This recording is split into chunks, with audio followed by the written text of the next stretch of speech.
Hi, Zil here. The eye is silent. So, reviewing issue 2 of Civil War, right off the bat, we know that She-Hulk isn't dead. The flatline at the end of the last issue was just a tease and she is actually in a coma. This isn't actually addressed in any of the issue's panel art, which means Brian Michael Bendis and staff intentions of creating hype is blatantly obvious, and quite frankly, a cheap trick to get issues sold.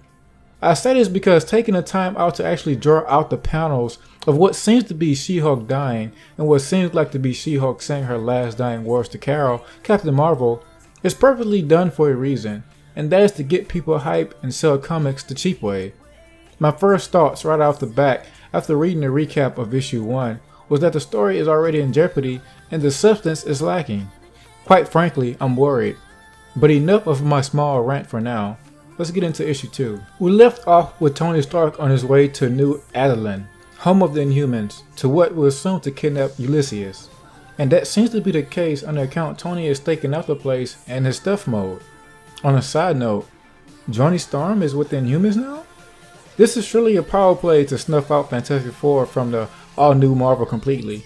It's like Marvel is giving Fox a middle finger. That being said, good job Marvel, way to be a savage. Speaking of savage, Tony Stark electrocutes the Queen of the Inhumans, Medusa. This is some boys in the hood type stuff right here, y'all. I'm happy that Marvel keeps illustrating Tony's reason as to be doing what he is doing is warranted. That is, he is willing to take out a queen for his best friend Rhodey speaks volume and adds substance to Tony's Civil War II story arc. That being said, Tony now has started some stuff and now has the royal family coming after him. After being invaded and attacked, Medusa's hand has been forced.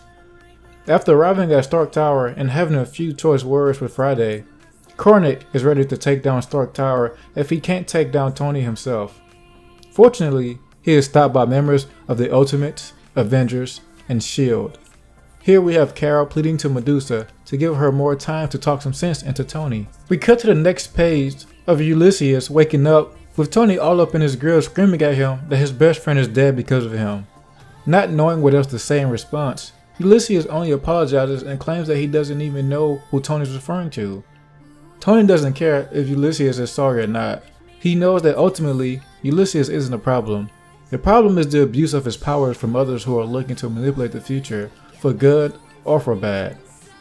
Being a man of science, all Tony wants to know is how Ulysses' powers work. After some inhumane waterboarding level torturing, just kidding, Tony only flicks him on the head and with the help of Friday, verbally threatened Ulysses. This scare tactic is enough to get a hint of understanding just how seeing into the future is possibility and not a pipe dream. Just as Tony is having a bit of a breakthrough, Friday alerts him that Kara is on her way with most of the Avengers accompanying her. Tony quickly unties Ulysses and tells him to look like he's having a good time. Shortly after Captain Marvel and Tony start to argue over who started what, Tony reiterates that She-Hulk is borderline dead and one of America's greatest heroes, War Machine, has died as a result of trying to alter the future for the better. While the debate ensues, Ulysses is hit with another future disaster. And this time, he projects it onto everyone present. It is a prophecy of the Hulk and he has killed everyone. At this point, I don't know why Brian Bendis has decided to show this to us, the audience. What could possibly be the point in allowing Carol, Tony, and the others to see what Ulysses sees? It wasn't like Carol and the others, with the exception of Tony, were second guessing Ulysses' prophecies. On the contrary, Ulysses' predictions have all came true down to the last second. So why? The issue ends with Carol showing up in a lab just outside of Alpine, Utah. This isn't any lab, it's Bruce Banner's lab. Issue 0 and Issue 1 started off pretty strong, and I love the way that Bendis killed off one of the premier heroes of the all-new universe to illustrate the weight and severity of the issue unfolding behind trying to alter the future.